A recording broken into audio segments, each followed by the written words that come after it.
십지선다형으로 완벽하게 정리하니 쉽지. 오쌤이에요. 오늘은 첫 번째 날이고요. 다음 중 적절한 것을 모두 고르시오 라고 되어 있습니다. 정답은 4개입니다. 자, 이 4개만 적절하고요. 나머지는 적절하지 않은데요. 저는 오랫동안 공무원 시험을 강의했었고요. 또 KBS 한국어 능력 시험 강의도 하고 실용 글쓰기 강의도 하고 있는 성인 대상으로 하는 국어 강의를 정말 잘하는 사람으로서 꼭 필요한 내용들을 10개로 정리를 한 겁니다. 10개를 하나하나 막 이렇게 이야기하는 거 힘드니까 한 문제 안에 넣고 그걸 매일매일 한번 정리해보자 라는 생각에서 기획된 강의이고 또 컨텐츠니까요. 여러분 많이 많이 참여해주세요. 자, 그러면 그 10개의 내용들을 하나하나 살펴보도록 하겠습니다. 첫 번째인데요. 자, 1번. 그 녀석의 속마음은 우렁이 속 같아서 뭐가 뭔지 알 수가 없다. 이건 한글 맞춤법에 대한 내용인데요. 노란색으로 표시된 우렁이 속, 이거 한글 맞춤법에 맞을까요? 아닙니다. 우렁이 속이라는 건 우렁이 속이라고 사이시옷을 넣어서 적어주셔야 돼요. 내용이 복잡하여 헤아리기 어려운 일을 비유적으로 이르는 말을 우리는 우렁이 속이라고 얘기합니다. 그럼 첫 번째 내용은 틀렸네요. 두 번째는 선생님은 바쁘신 중에도 흔연히 도와주셨다. 바쁘신 중에도에 이렇게 노란색으로 표시가 되어 있는데요. 이건 띄어쓰기 문제입니다.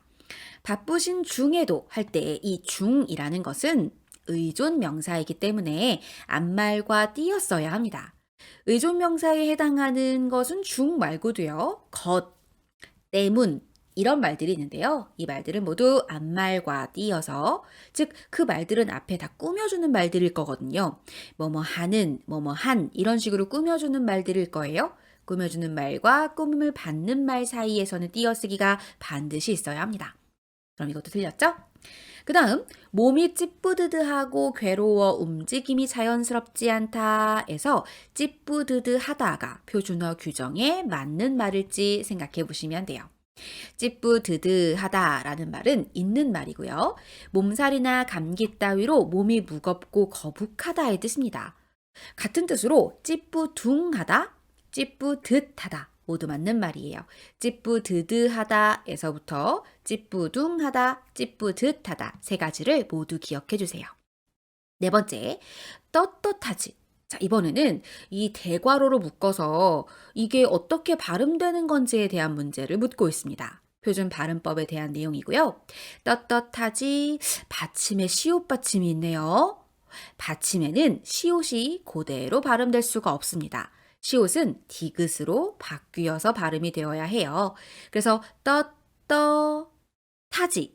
이 뒤에 나오는 티읕의 타라는 발음은 어떻게 생기게 되었냐면 두 번째 음절에 있는 떳의 받침 시옷이 디귿으로 발음이 되고 그 디귿이 뒤에 오는 히읗과 만나 자음 축약을 일으키게 돼요. 그래서 그것이 티읕으로 바뀌게 되는 겁니다. 그러니 떳떳하지는 시옷 표기가 발음으로 디귿이 되는 음절의 끝소리 규칙과 그 디귿이 뒤에 오는 히읗을 만나 거센 소리 티읕이 되는 자음 축약까지 일어나고 있구나라고 분석할 수 있겠죠. 다음, 그럼 이것은 틀렸고요. 다음은 네덜란드. 이거는 외래어 표기법에 대한 내용인데요. 외래어 표기법은 발음 기호를 중심으로 해서 어떻게 표기하는지, 우리나라 자음과 모음으로 어떻게 표기하는지가 적혀 있고 규정으로 만들어져 있어요. 근데 그걸 다 외울 수도 없고요. 워낙에 예외 사항도 많기 때문에 많이 다뤄지는 외래어들을 암기할 수밖에 없습니다. 네덜란드 아니고요. 네덜란드라고 해야겠죠? 올바른 표기로 기억해 주세요. 틀렸습니다. 그럼 1번부터 5번까지 내용 중에서는 3번만 우선 맞는 상황이고요. 다음은 제가 한자 성어 문제를 내봤습니다. 한자 성어와 관련된 것도 성인 국어의 시험에서는 굉장히 많이 다뤄지거든요. 소 잃고 외양간 고친다는 말은 망양보레와 같은 뜻이다. 망양보레, 양을 잃어버리고 외양간을 수리하다라는 거거든요. 소를 양으로만 바꿨을 뿐 뜻은 똑같습니다. 그래서 소 잃고 외양간 고친다라는 속담과 같은 의미를 가지고 있는 한자성어는 망양보례가 되는 거죠. 맞는 말이네요. 다음은 합성어인지 파생어인지를 판단하는 문제를 내보았습니다. 공무원 시험에서 굉장히 어렵게 나오는 부분이죠. 들복다는 합성어다라고 7번에 써 놓았는데요. 들복다의 들은 접사입니다. 그래서 접사가 들어간 이 전체 단어는 파생어라고 보셔야 합니다.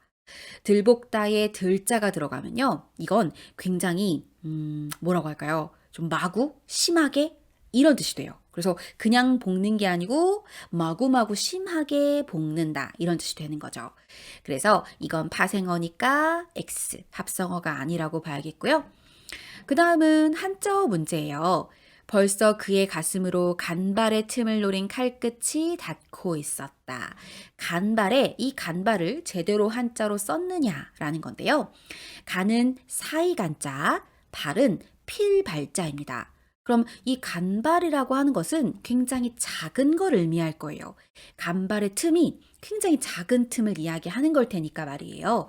그러면 그때 발이 필발자가 들어가는 게 좀 전체 의미를 어색하게 만들 수 있겠구나 라는 생각 드시죠?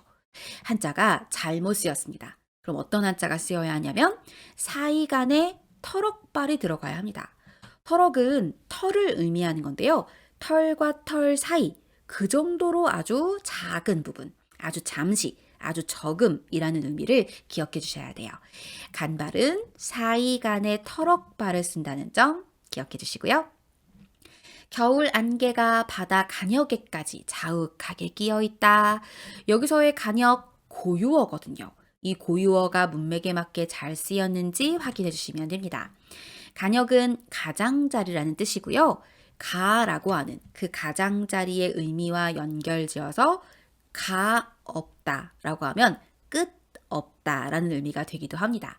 간역은 가장자리의 뜻이에요. 그럼 이건 바다 가장자리에까지 자욱하게 끼어 있다라고 문맥에 맞게 쓰인 것이니까 동그라미 표시해 주고요. 마지막은요. 순화어를 내봤습니다.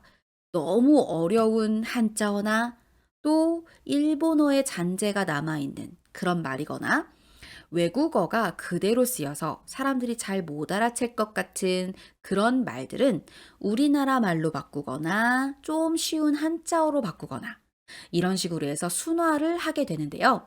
이 순화의 작업은 국립국어원에서 하고 있어요.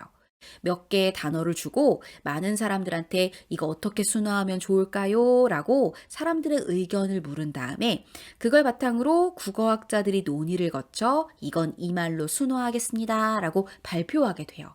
그렇게 해서 만들어진 것들인데요.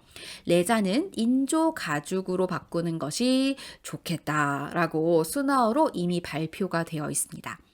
많은 사람들이 레자는 2글자인데 인조 가죽은 4글자네. 아니, 순화어를 좀 쉽게 한다는 의미로 생각한다면 4글자 더 어려워진 거 아니야? 이렇게 생각하실 수 있는데요. 인조가죽이라고 하는 말은 이미 알고 있는 말들로 조합이 된 것이어서 글자 수는 많을지라도 이해하기가 훨씬 쉽습니다. 그리고 아무래도 우리말을 사랑하는 마음을 담아서 순화 작업을 지금 하고 있는 거니까 좀 좋은 마음으로 우리나라 말을 사랑하는 마음을 가지고서 이렇게 좋은 마음으로 이해해 주시고 순화어에 대한 관심도 가져주셨으면 좋겠습니다. 자, 그럼 여기서는요. 앞서 3번과 6번, 9번, 10번 총 4개의 적절한 것을 찾았습니다. 첫 번째, day 1이었고요. 우리 다음에도 계속 이런 식으로 십지선다형 문제로 여러 가지 국어의 핵심적 내용들을 알아볼 거예요. 기대 많이 해주시고요. 다음 영상도 우리 기대하는 마음으로 다시 만나도록 해요. 안녕.